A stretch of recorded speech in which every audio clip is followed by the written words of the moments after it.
Pernyataan KPU yang menyebutkan bahwa ada koreksi terhadap jumlah daftar calon sementara untuk pemilu DPR dari 9.925 menjadi 9.919,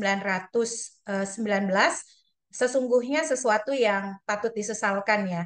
Hal itu mengingat proses pendaftaran calon seluruhnya telah bertransformasi menjadi digital dengan penggunaan silon atau sistem teknologi informasi pencalonan, artinya seluruh perekaman data dan juga proses kerjanya menggunakan teknologi dengan daya dukung manusia tentu saja.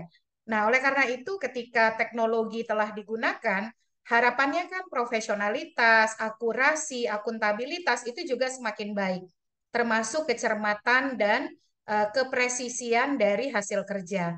Nah, ini yang patut disayangkan, bagaimana digitalisasi ternyata tidak atau belum berkontribusi terhadap hasil yang cermat dan presisi.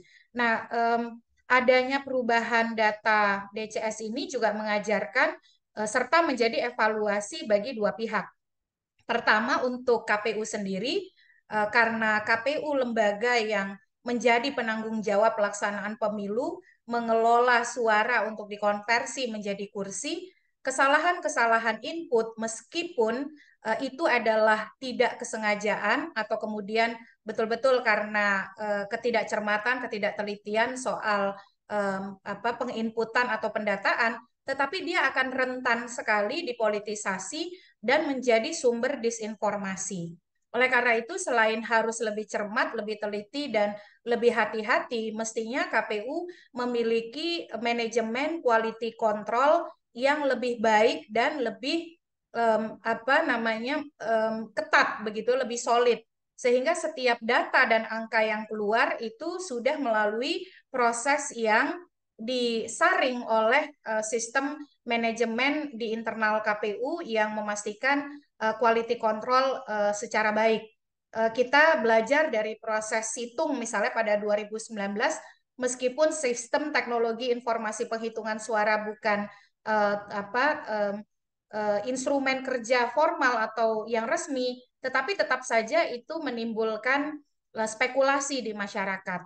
Nah, masyarakat kalau sudah berkaitan dengan angka itu akan lebih cenderung untuk sensitif dan bisa melahirkan anasir-anasir yang kontroversial dan spekulatif.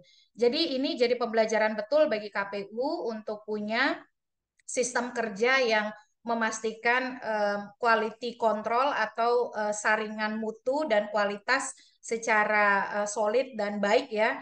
Setiap angka yang keluar itu mestinya betul-betul angka yang sudah diperiksa oleh banyak tahap begitu dan banyak orang yang diberikan kewenangan dan otoritas untuk melakukan itu. Apalagi ini kan DCS waktunya tidak pendek ya.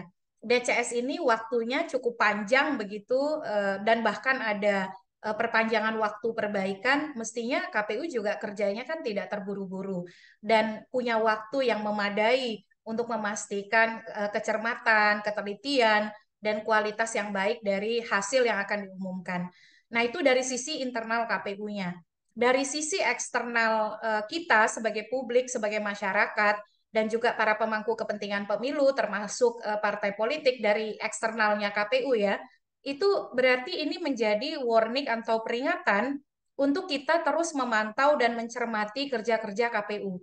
Partisipasi kita sangat dibutuhkan untuk memastikan bahwa hasil kerja KPU itu betul-betul kerja yang akurat, akuntabel, dan benar begitu.